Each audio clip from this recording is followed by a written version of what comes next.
سوال پوچھا گیا کہ جیسے آپ کو معلوم ہے کہ آج کل کے دور میں جب کہ ذرائع آمدن محدود ہے اور تو ان حالت میں بچت کرنا، اپنے گھر بنانا تقریباً ناممکن ہو گیا۔ حالات کی پیش نظر حکومت نے ایک قرض اسکیم شروع کیا ہے تاکہ پاکستانی شہری قرض لے کر اپنے گھر بنا سکیں، اور تفصیلی پمفلٹ بھی آپ نے بھیجا ہوا ہے۔ اس سلسلے میں تمام بینک قرضے فراہم کر رہے ہیں۔ میرا سوال یہ ہے کہ کیا ان بینکوں سے قرض لے کر گھر تعمیر کیا جا سکتا ہے؟ ان بینکوں میں تمام غیر اسلامی بینکس اور اسلامک بینکس وہ بھی شامل ہیں جو کہ قرض فراہم کر رہے ہیں۔ محدود ذرائع آمدن میں اپنا گھر بنانے کے لیے کیا قرض لیا جا سکتا ہے؟ کیا یہ اسلام میں جائز اور حلال ہے؟ اور اگر قرض لینا حلال نہیں تو ان حالت میں کیا کیا جائے اور اپنا گھر کیسے بنایا جائے؟ آپ تفصیل جواب دیں۔ اگر تو بینک آپ کو قرض دے رہا ہے اور قرض پر وہ انٹرسٹ یا سود نہیں لے رہا، سو بسم اللہ آپ ان سے لے لیں۔ لیکن اگر آپ اس کو ایکسیپٹ کر رہے ہیں کہ بینک والے مجھ سے اس کے بدلے میں پھر سود لیں گے، ایکسٹرا چارجز لیں گے، اور وہ بھلے اس کو کوئی بھی نام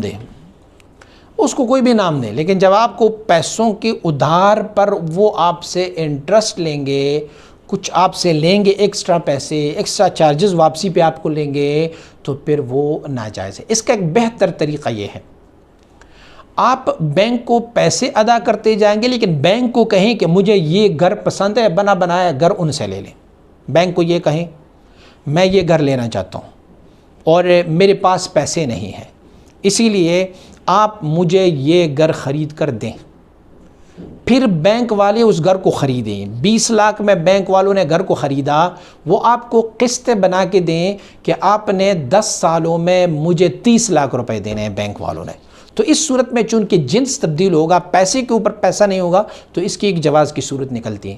لیکن اگر آپ بینک سے کیش لیں گے اور بینک آپ کو کہیں گے کہ میں گھر لے کے نہیں دے سکتا تمہیں، میں تمہیں ڈائریکٹلی کیش دوں اور پھر آپ مجھے یہ کیش 10 سالوں میں واپس کر لیں، 20 لاکھ کی کیش دے رہا ہوں اور 10 سالوں میں میں تجھ سے واپس 30 لاکھ واپس کیش لوں گا، تو یہ صورتحال جائز نہیں ہوگی۔ یا تو آپ بینک سے کیش لیں اور ادائیگی کے وقت پر آپ جنس تبدیل کر کے کوئی اور چیز دیں۔ مثلا بینک سے آپ 30 لاکھ روپے کیش لیں، اس کے بعد جب آپ بینک کو وہ واپس کرتے جائیں گے تو وہ پیسوں کی بجائے آپ گھر دے دیں بینک کو، ان کو بتائیں یہ گھر 30 لاکھ کے ہیں، یہ لیں، آپ گھر لے لیں اس کی۔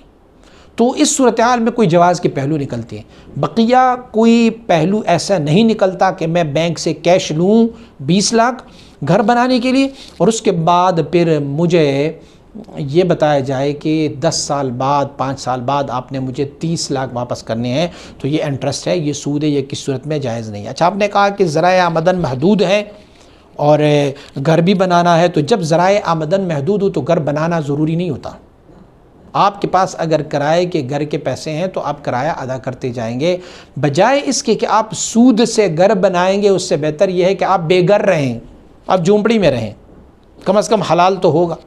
جھونپڑی میں آپ رہیں گے تو حلال تو ہوگا، لیکن حرام چیز میں آپ رہیں گے تو اس کا کیا فائدہ ہوگا؟ کوئی فائدہ نہیں ہوگا۔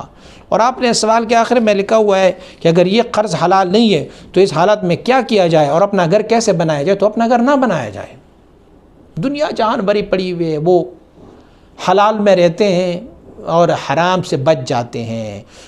دوسری بات یہ ہے کہ سود جو ہے وہ مجبوری کی حالت میں ہی لیا جاتا ہے۔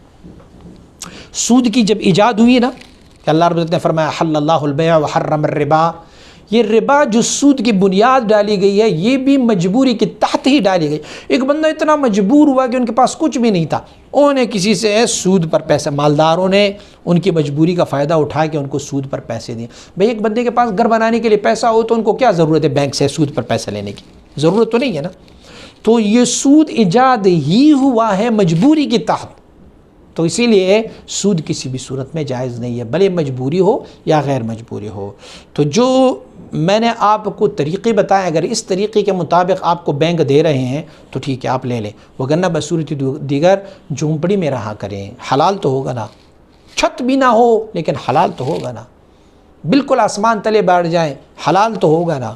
تو حرام سے ہر حال میں بچتے رہیں گے۔ اور یہ یاد رکھیں، ایک دفعہ جو بندہ سود میں داخل ہو جاتا ہے نا تو اس کی ساری اکانومی تباہ ہو جاتی ہے۔ اس کے پاس کچھ نہیں بچتا۔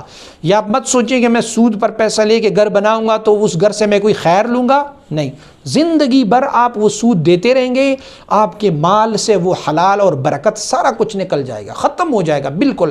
اور یہ پریکٹیکل ہے، آپ کسی بھی سود والے بندے سے پوچھ سکتے ہیں، وہ کبھی شاد نہیں ہوا، کبھی آباد نہیں ہوا، ان کا کام یہی ہے کہ وہ تباہی کی طرف آگے بڑھتے جائیں گے۔ تو اسی لیے اس سے آپ بچتے رہیں گے۔